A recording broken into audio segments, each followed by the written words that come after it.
Welcome to the Find Your Feet program developed by Belong Blue Mountains Community and Neighbourhood Services. This resource has been designed to help you take positive steps to remain healthy and independent within your community. This program is divided into the following 3 key areas. 1. Building confidence. 2. Keeping healthy and independent. 3. Improving strength and balance. We will also discuss some frequently asked questions before giving you ideas on some next steps you can take as you put your new learning into practice. To start off, we would like to address a myth about ageing, and that is, ageing is not a disease. When done well, people can feel fulfilled, continue to participate in daily activities, exercise, attend social outings, and in many cases improve physical, social and mental well-being. That's great to hear.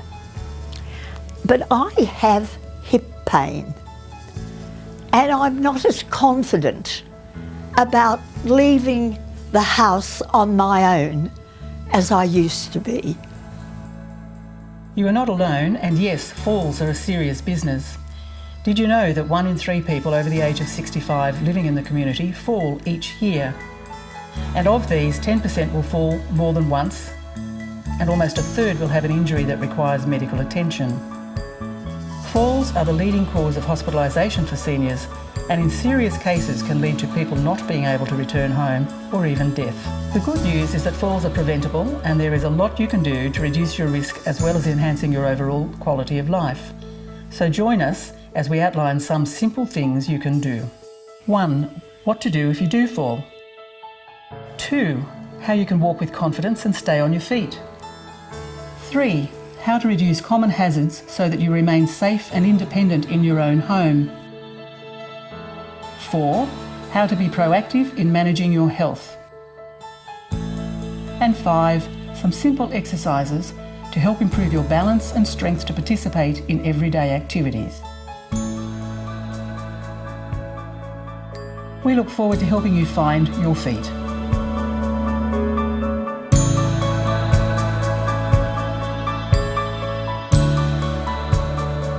Just can't.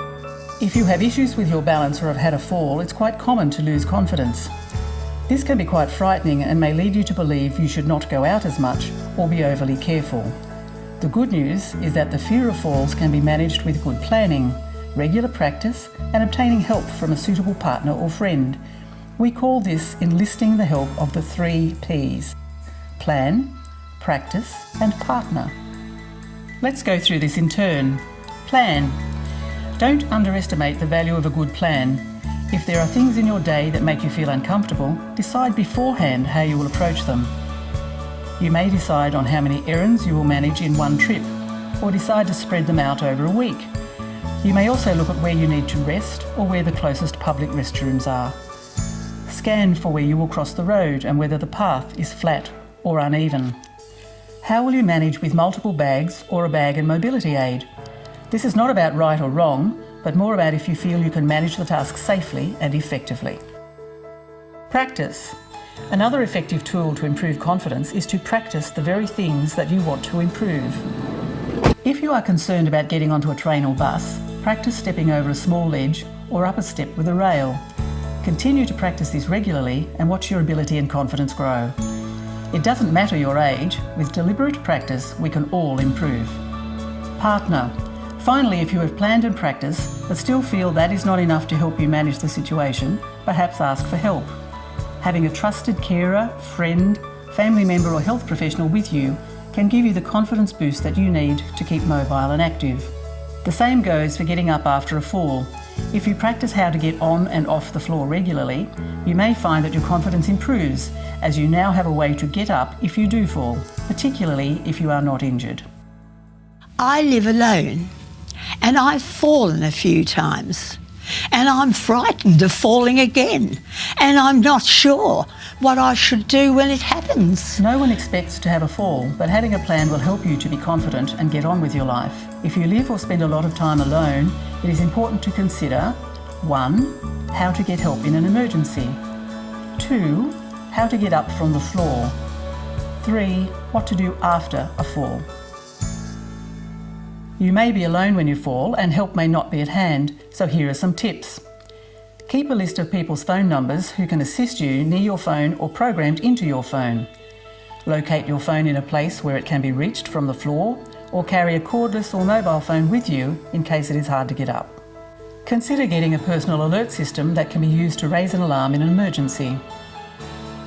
Leave a spare key with someone you trust who lives close by, or install a key safety lockbox outside your house so someone will be able to reach you, and discuss your plan with someone you trust.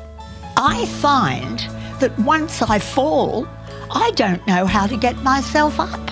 Following these steps will help you get up from the floor.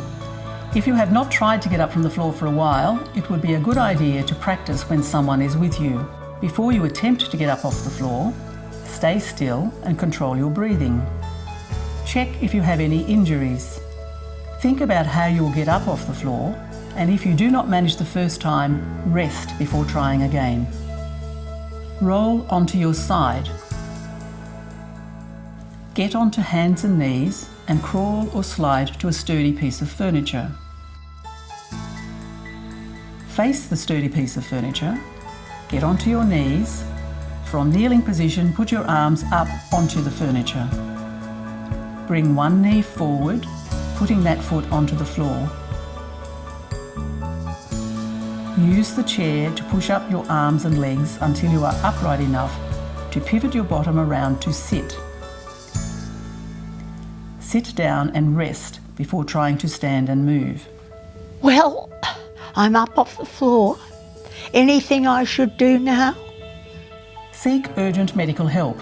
Call an ambulance if you are injured in any way.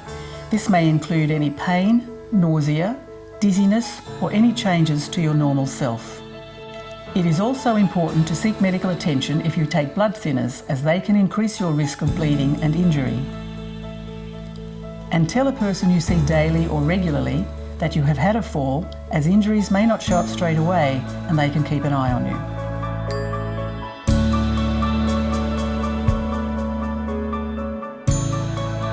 As we move on to the next section, have you been thinking about the 3 Ps? Planning, practicing, and partnering. And have you had some fun practicing getting up off the floor? A sure-found way of maximising your independence and confidence on your feet is to regularly do some strength and balance exercises.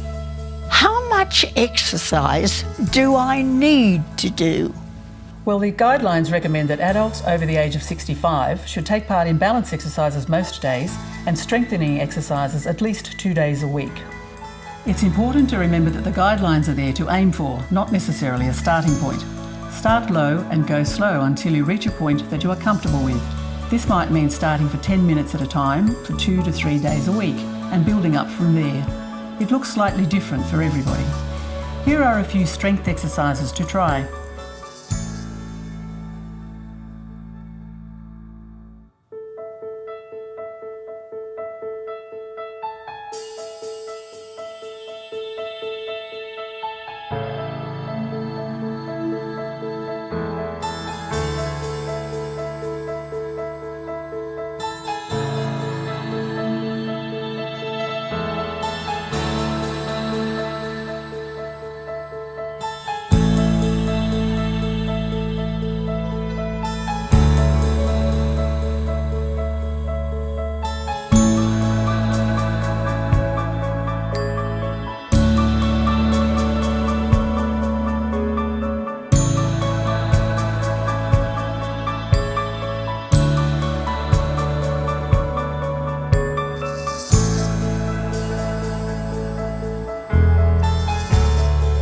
Here are a few balance exercises to try.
What about walking?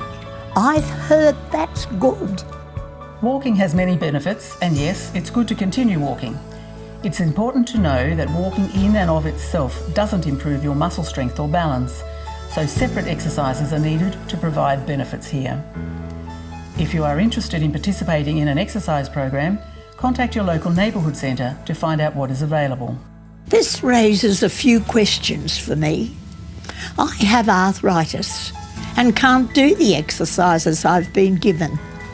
What should I do? Exercises are important in managing arthritis.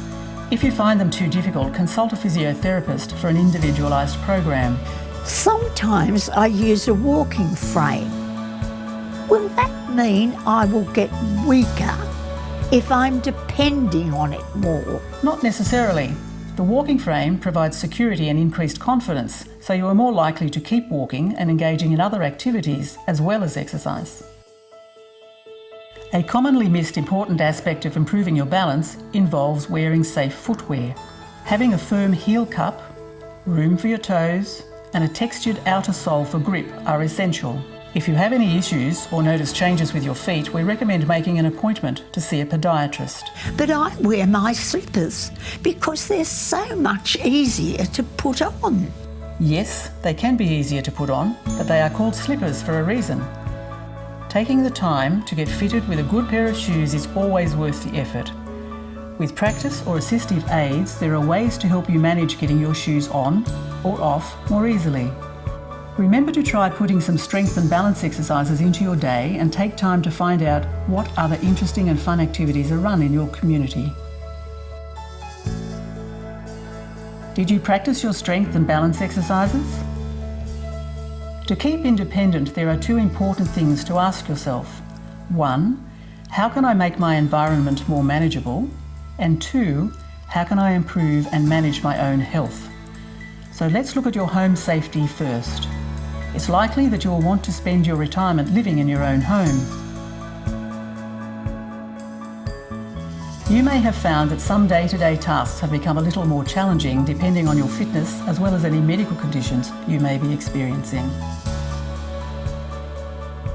In fact, 60% of falls in people over the age of 65 happen in and around the home, so it's important to review your home and surrounds to manage potential hazards and reduce the risk of falling. What can I do around my home to make it a safer place? You could start by working your way through a home safety checklist like this one. But first, take a look at this video that offers simple steps to make your home environment safer. A safe home and surroundings can help you maintain an independent lifestyle and can reduce the chance of falling. In this section, we are going to highlight several important factors inside the home. Let's start with floor coverings. With the trend towards polished floors and tiles, these surfaces can become slippery. If you must use scatter rugs, and I would prefer you didn't, then look for products that can be used under the rugs to help them grip. Make sure the edges are firmly down and not curling up. Ensure walkways within the home are clear. Coffee tables and small items of furniture should be moved to against the wall and out of main pathways. Avoid running cables, extension cords across the floor or walking areas. Try to run them beside the wall. In the bathroom, install grab rails by the toilet and in the shower. Use a slip-resistant mat in the bath and shower. A shower stool can be used to sit on. Avoid the use of powder, which can be slippery. Kitchens. Clean up spills straight away and keep cooking and other everyday items at waist height for easy access. Be careful not to trip over your pet. A bell on the collar might help. Avoid rushing to answer the phone. If it's important, they will ring back, or keep a portable phone nearby. Now to stairs and steps. Use non-slip treads for better grip and use highlight products to mark the edges clearly. Make sure you have firm handrails on at least one side of the stairs. Maintain your outside paths. consider applying a non-slip finish. Remove leaves as these can become slippery when wet. Keep the paths free of moss and prevent them from becoming overgrown with plants. Good lighting in and around the house is important. For example, well-lit pathways, especially the entry doorway, will increase your safety. Sensor lights are an excellent idea.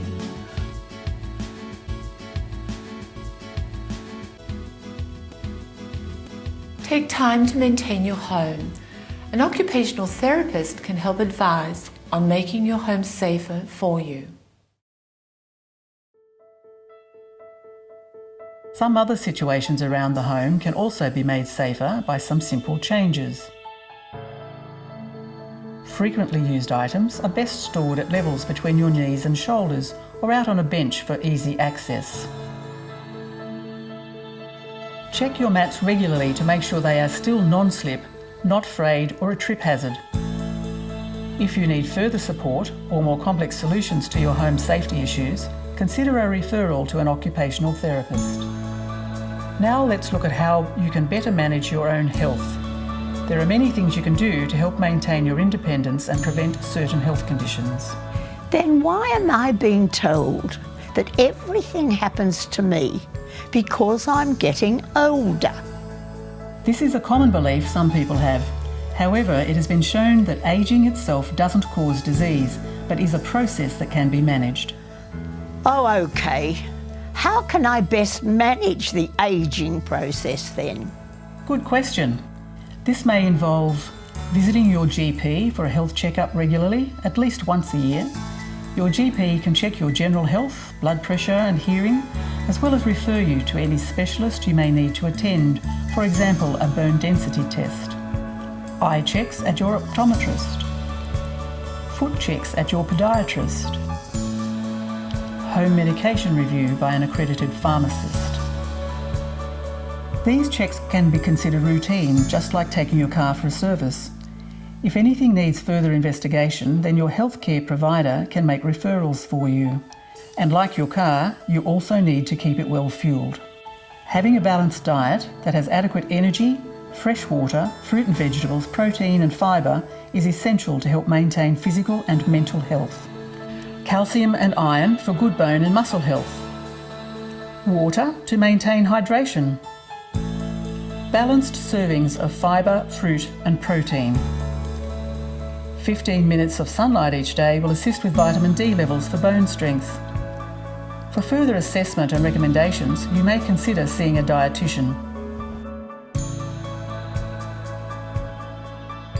We hope that this overview of how to find your feet and better manage your independence and well-being has given you some food for thought about building your confidence with the 3 Ps, improving strength and balance through exercise and activity, keeping independent and healthy with a safe home environment, ensuring that you have regular checkups and looking after your physical and mental well-being. You may find that you have more questions or things you may wish to pursue now that you are armed with new information. How do I find out what else is available? You can contact the friendly staff and volunteers at Belong Blue Mountains Neighbourhood Centres. You will find our centres located at Katoomba, Lawson and Blaxland, where we offer a variety of support services, groups and activities that you can access or get involved in. Examples of these include home modifications, home maintenance, social support, volunteer home visitors, community visitors, domestic assistance, transport and volunteer opportunities. We also have available allied health services, strength and balance classes and special interest groups. If you would like some more information about this video or about Belong Blue Mountains Community and Neighbourhood Services, please contact us by phone or visit our website or Facebook page. Thank you for watching and we hope you will be in touch.